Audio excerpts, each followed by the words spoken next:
ನಮಸ್ತೆ ಫ್ರೆಂಡ್ಸ್, ನಾನು ಆಶಾ ಗೌರಿ. ಅಕ್ಷಯ ಪಾತ್ರ ಅಡುಗೆ ಮನೆಗೆ ನಿಮ್ಮನ್ನು ಪ್ರೀತಿಯಿಂದ ಸ್ವಾಗತ ಮಾಡ್ತಾ ಇದ್ದೇನೆ.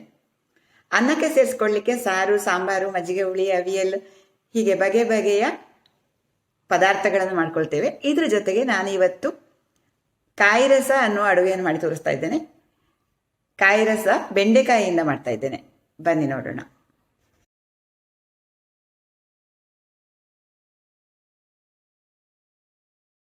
ಬೆಂಡೆಕಾಯಿ ಕಾಯಿ ರಸ ಮಾಡಲಿಕ್ಕೆ ನಾನು ತೊಗೊಂಡಂಥ ಸಾಮಗ್ರಿಗಳನ್ನು ತೋರಿಸ್ತೇನೆ. ಮೊದಲಾಗಿ ಬೆಂಡೆಕಾಯಿ ಬೇಕು. ಈ ಉದ್ದ ಬೆಂಡೆಕಾಯಿ, ನಮ್ಮೂರು ಬೆಂಡೆಕಾಯಿ ಇದು, ಅದು ತೊಗೊಂಡಿದ್ದೇನೆ. ಬಿಳಿ ಬೆಂಡೆಕಾಯಿ, ನನ್ನ ಹಿತ್ತಲಲ್ಲಾಗಿರುವಂಥ ಬೆಂಡೆಕಾಯಿ ಇದು ಸ್ವಲ್ಪ ಲೋಳೆ ಜಾಸ್ತಿ ಇರ್ತದೆ, ಸಾಫ್ಟಾಗಿ ಬೇಯುವಂಥದ್ದು. ಇದು ಸಿಕ್ಕಿದರೆ ಈ ಕಾಯಿ ರಸಕ್ಕೆ ತುಂಬ ರುಚಿ ಅನಿಸ್ತದೆ. ಸಿಗದೇ ಇದ್ದರೆ ಸಾದಾ ಬೆಂಡೆಕಾಯಿ ಒಂದು 1/4 kg ಆಗುವಷ್ಟು ತೊಗೊಳ್ಬೋದು. ಈ ಬೆಂಡೆಕಾಯಿಯನ್ನು ನೋಡಿ ಈ ಥರ ಹೆಚ್ಕೊಳ್ಬೇಕು. ಇಷ್ಟು ದಪ್ಪಕ್ಕೆ ಹೆಚ್ಕೊಳ್ಬೇಕು. ತುಂಬ ತೆಳ್ಳಗೆ ಬೇಡ, ಸ್ವಲ್ಪ ದೊಡ್ಡದಾಗಿಯೂ ಬೇಡ, ಮೀಡಿಯಮ್ ದೊಡ್ಡದಾಗಿ ಕಟ್ ಮಾಡ್ಕೊಳ್ಳಿ. ಆಮೇಲೆ ಹಸಿ ತೆಂಗಿನಕಾಯಿ ತುರಿ 1 ದೊಡ್ಡ ಕಪ್ಪು ತೊಗೊಂಡಿದ್ದೇನೆ. ಕಾಯಿ ತುರಿ ಸ್ವಲ್ಪ ಜಾಸ್ತಿ ಬೇಕು. ಉಪ್ಪು, ಬೆಲ್ಲ, ಕರಿಬೇವು, ಆಮೇಲೆ ಮಸಾಲೆ ಸಾಮಗ್ರಿಗಳು. ಇದು ಬ್ಯಾಡಗಿ ಮೆಣಸು, ಒಣಮೆಣಸು ತೊಗೊಂಡಿದ್ದೇನೆ 5 ರಿಂದ 6, ಸ್ವಲ್ಪ ಅಚ್ಚ ಖಾರದ ಪುಡಿ, ಹುಣಸೆ ಹುಳಿ, ಅರಸಿನ ಪುಡಿ, ಸಾಸಿವೆ, ಉದ್ದಿನ ಬೇಳೆ 1 ಟೇಬಲ್ ಸ್ಪೂನ್ ಆಗುವಷ್ಟು. ಇದು ತೆಂಗಿನೆಣ್ಣೆ ಅಥವಾ ಕೊಬ್ಬರಿ ಎಣ್ಣೆ. ಮೊದಲಿಗೆ ಒಂದು ಪಾತ್ರೆಯಲ್ಲಿ 1.5 ಗ್ಲಾಸ್ ಆಗುವಷ್ಟು, 1.5 ಲೋಟ ಆಗುವಷ್ಟು ನೀರು ಬಿಸಿ ಮಾಡಲಿಕ್ಕೆ ಇಟ್ಟಿದ್ದೇನೆ. ಅದರ ಜೊತೆಗೆ ಹುಣಸೆ ಹುಳಿಗೆ ನೀರು ಹಾಕಿ ರಸ ತೆಗೆದಿಟ್ಟಿದ್ದೇನೆ. ಇದನ್ನು ಕೂಡ ಹಾಕ್ಕೊಂಡ್ಬಿಡ್ತೇನೆ. ಇದರ ಜೊತೆಗೆ ಹೆಚ್ಚಿಟ್ಟಂಥ ಬೆಂಡೆಕಾಯಿ ಇದನ್ನು ಹಾಕ್ಕೊಳ್ತೀನಿ. ಈಗ ಈ ಬೆಂಡೆಕಾಯಿ ಜೊತೆಗೆ ಉಪ್ಪು ಹಾಕ್ತಾ ಇದ್ದೇನೆ. ರುಚಿಗೆ ತಕ್ಕಷ್ಟು ಉಪ್ಪು, ಕಲ್ಲುಪ್ಪು ಹಾಕ್ತಾ ಇದ್ದೇನೆ. ಇದು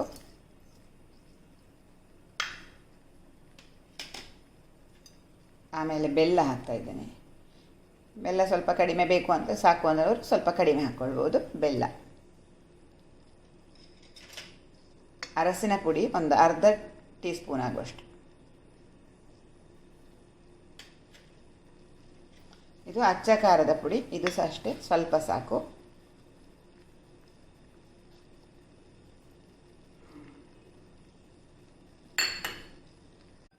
ಬೆಂಡೆಕಾಯಿ ಬೇಯಿಸ್ಕೊಳ್ಳುವಾಗ ಸ್ವಲ್ಪ ಜಾಗ್ರತೆ ಇರಬೇಕು. ಯಾಕೆಂದರೆ ಅದು ಮುಚ್ಚಳ ಮುಚ್ಚಿ ಬೇಯಿಸೋದಾದರೆ ಕೆಲವು ಸತಿ ಹೀಗೆ ಹೊರಗಡೆ ಬರ್ತದೆ. ಹಾಗಾಗಿ ನೋಡಿಕೊಂಡು ಬೇಯಿಸ್ಕೊಳ್ಬೇಕು.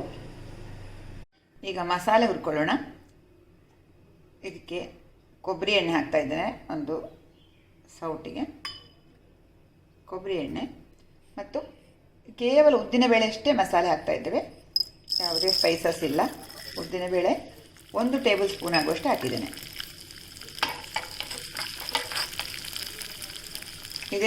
ಇದೇ ರೀತಿಯಾಗಿ ಸುವರ್ಣಗಡ್ಡೆಯಿಂದ, ಕೆಸುವಿನಗಡ್ಡೆಯಿಂದ ಮಾಡುವಾಗಲೂ ಕೂಡ ಉದ್ದಿನಬೇಳೆ, ಮೆಣಸು ಜೊತೆಗೆ ಒಂದು ಸ್ವಲ್ಪ ಜೀರಿಗೆ ಹಾಕ್ಕೊಳ್ಬೋದು. ಅದಕ್ಕೆ ಅಷ್ಟು ಹಾಕ್ಬೋದು. ಈಗ ನಾನು ಮೆಣಸು ಹಾಕ್ತಾ ಇದ್ದೇನೆ. ಮೆಣಸು ಒಂದು 4 ರಿಂದ 5 ಬ್ಯಾಡಗಿ ಮೆಣಸು ಸಾಕು. ಖಾರ ನಿಮಗೆ ಎಷ್ಟು ಬೇಕೋ ಅಷ್ಟು ಹಾಕ್ಕೊಳ್ಬೋದು. ಇದು ಸ್ವಲ್ಪ ಉದ್ದಿನಬೇಳೆ ಹೊಂಬಣ್ಣಕ್ಕೆ ಬರಬೇಕು.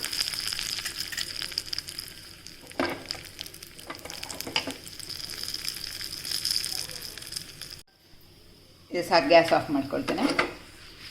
ತೆಂಗಿನಕಾಯಿ ಜೊತೆ ಸೇರಿಸ್ಕೊಂಡು ರುಬ್ಬಿದ್ರಾಯ್ತು.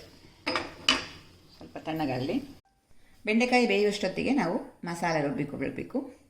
ತೆಂಗಿನಕಾಯಿ ತುರಿ, ಆಮೇಲೆ ಹುರಿದಂಥ ಮೆಣಸು, ಉದ್ದಿನಬೇಳೆ, ಇದನ್ನು ಸ್ವಲ್ಪ ನೀರು. ಇದನ್ನು ಫೈನ್ ಪೇಸ್ಟ್ ಮಾಡಬೇಕು, ನುಣ್ಣಗೆ ರುಬ್ಬಬೇಕು. ಬೆಂಡೆಕಾಯಿ ಚೆನ್ನಾಗಿ ಬೆಂದಿದೆ. ಗ್ಯಾಸ್ ಆಫ್ ಮಾಡ್ಕೊಳ್ತಾ ಇದ್ದೇನೆ. ಇದು ಪೂರ್ತಿ ತಣ್ಣಗಾದ ಮೇಲೆ ರುಬ್ಬಿದ ಮಸಾಲೆಯನ್ನು ಸೇರಿಸಬೇಕು. ಬೇಯಿಸಿದ ಬೆಂಡೆಕಾಯಿ ತಣ್ಣಗಾಯಿತು, ಹಾಗೂ ಮಸಾಲೆ ರುಬ್ಬಿ ಆಯಿತು. ನೋಡಿ, ನುಣ್ಣಗೆ ರುಬ್ಬಿಕೊಂಡಿದ್ದೇನೆ. ಹೆಚ್ಚಿನ ಮಸಾಲೆ ಇಲ್ಲದಂಥ ಒಂದು ಅಡುಗೆ ಇದು. ಬೆಂಡೆಕಾಯಿ ರೀತಿಯಾಗಿ ಸುವರ್ಣಗಡ್ಡೆಯಲ್ಲಿ ಕೂಡ ಕಾಯಿ ರಸ ಮಾಡ್ಕೊಳ್ಬೋದು.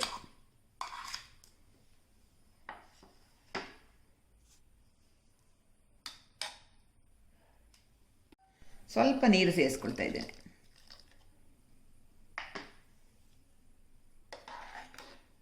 ಇದು ಒಂದು ಮೀಡಿಯಮ್ ಉರಿ ಸಾಕು, ಜಾಸ್ತಿ ಉರಿ ಹಾಕಿಬೇಡ. ಕಡಿಮೆ ಉರಿಯಲ್ಲಿ ಕುದಿಸ್ಕೊಳ್ಬೇಕು. ಇನ್ನೊಂದು ಸ್ವಲ್ಪ ನೀರು ಸೇರಿಸ್ತಾನೆ, ಸ್ವಲ್ಪ ಸೇರಿಸ್ಕೊಳ್ತೇನೆ.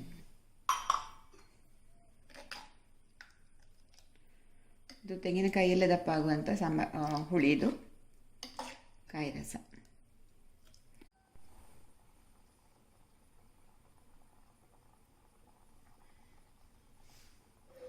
ಸಣ್ಣ ಉರಿಯಲ್ಲಿ ಕುದಿಸ್ಬೇಕು, ಜಾಸ್ತಿ ಕುದಿಯೋದು ಬೇಡ.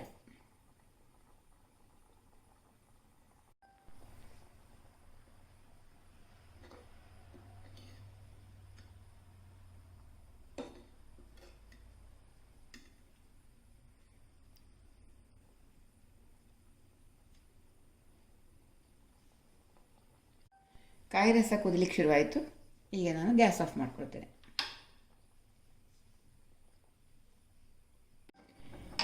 ಈಗ ಕೊನೆಯದಾಗಿ ಒಂದು ಒಗ್ಗರಣೆ ಕೊಡಬೇಕು. ಇದಕ್ಕೆ ಕೊಬ್ಬರಿ ಎಣ್ಣೆನೇ ಒಳ್ಳೆ ರುಚಿಯಾಗುವಂಥದ್ದು. ಕೊಬ್ಬರಿ ಎಣ್ಣೆ, ಸಾಸಿವೆ,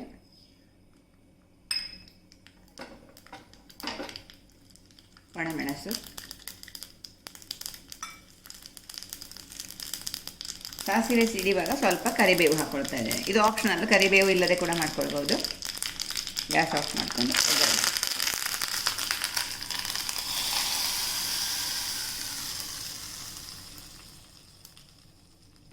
ಹೆಚ್ಚು ಮಸಾಲೆಗಳನ್ನೇನು ಬಳಸದೆ ಮಾಡಿದಂಥ ಕಾಯಿ ರಸ ನಿಮಗೆ ಇಷ್ಟ ಆಯಿತು ಅಂತ ಅಂದ್ಕೊಳ್ತೇನೆ. ಇಷ್ಟ ಆದರೆ ಒಂದು ಲೈಕ್ ಒತ್ತಿ. ಈ ವಿಡಿಯೋ ಲಿಂಕನ್ನು ದಯವಿಟ್ಟು ನಿಮ್ಮ ಮಿತ್ರರಿಗೆ ಶೇರ್ ಮಾಡ್ಕೊಳ್ಳಿ. ಹೊಸಬರು ನನ್ನ ವಿಡಿಯೋ ನೋಡ್ತಾ ಇರೋರಾದರೆ ನಮ್ಮ ಅಕ್ಷಯ ಪಾತ್ರೆ ಅಡುಗೆ ಮನೆ ಚಾನಲನ್ನು ಸಬ್ಸ್ಕ್ರೈಬ್ ಮಾಡ್ಕೊಳ್ಳಿ. ಸಬ್ಸ್ಕ್ರೈಬ್ ಮಾಡುವುದರೊಂದಿಗೆ ಬದಿಯಲ್ಲಿರುವ ಗಂಟೆ ಚಿತ್ರ ಅಥವಾ ಬೆಲ್ ಐಕಾನ್ ಒತ್ತಿದಾಗ ನಾನು ಮಾಡಿದಂಥ ಹೊಸ ಹೊಸ ಅಡುಗೆಗಳನ್ನು ತಕ್ಷಣಕ್ಕೆ ನೋಡ್ಕೊಳ್ಬೋದು. ಹಾಗಾಗಿ ಸಬ್ಸ್ಕ್ರೈಬ್ ಮಾಡುವುದರೊಂದಿಗೆ ಬೆಲ್ ಐಕಾನ್ ಒತ್ತಿ ಕೊಡುವುದನ್ನು ಮರಿಬೇಡಿ. Thank you.